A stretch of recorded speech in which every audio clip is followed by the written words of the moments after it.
Mets hosting the Nationals, and the Nationals are plus 162 on the money line. The Mets are minus 195. The over-under is 9 runs. The Nationals getting a run and a half on the run line are minus 120, meaning if you bet them that way and they win this game outright, you'd win. They lose by 1, you win. While the Mets laying a run and a half on the run line are plus 100, meaning if you bet them that way, they'd have to win this game by 2.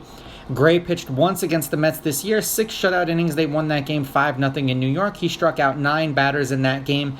The Nationals are 5-5 as a team in his last 10 appearances. He's averaging 5 1/3 innings pitched and 5.1 strikeouts per game in his last 10. If we go over his last 5, the Nationals are 3-2 as a team in his last 5 games. His ERA is at 1.8 and he's averaging 5 2/3 innings pitched.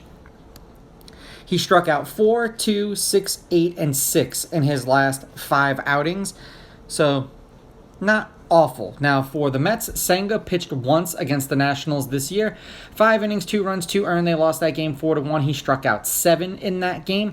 The Mets are 4-6 as a team in his last 10 appearances. He's averaging 5 1/3 innings pitched and 7 strikeouts per game in his last 10 games. Now, if we go over his last 5, the Mets are 2-3 as a team. His ERA is at 1.6. He's averaging 5 1/3 innings pitched.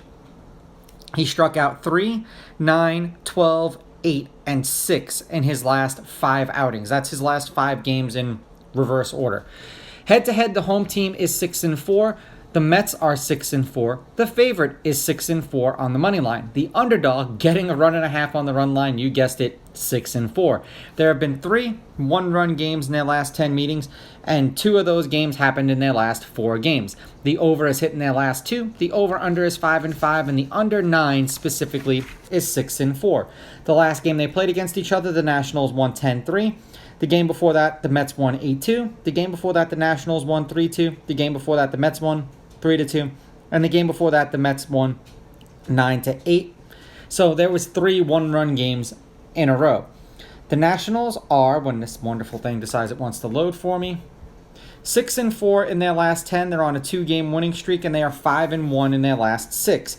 Beating the Giants 6-1, then losing to the Rockies 10-6, and then beating the Rockies in back-to-back games 6-5 and 5-4. For the Mets, they are 5-5 in their last 10, and they are 1-3 in their last 4. Losing to the Red Sox 8-6, then losing to the Red Sox 6-1, then beating the Yankees 9-3, then losing to the Yankees 3-1.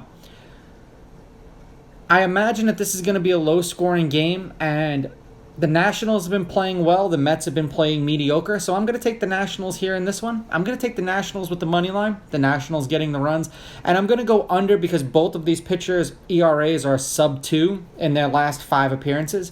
These are just my picks. If you disagree, please go with your gut, and please bet responsibly.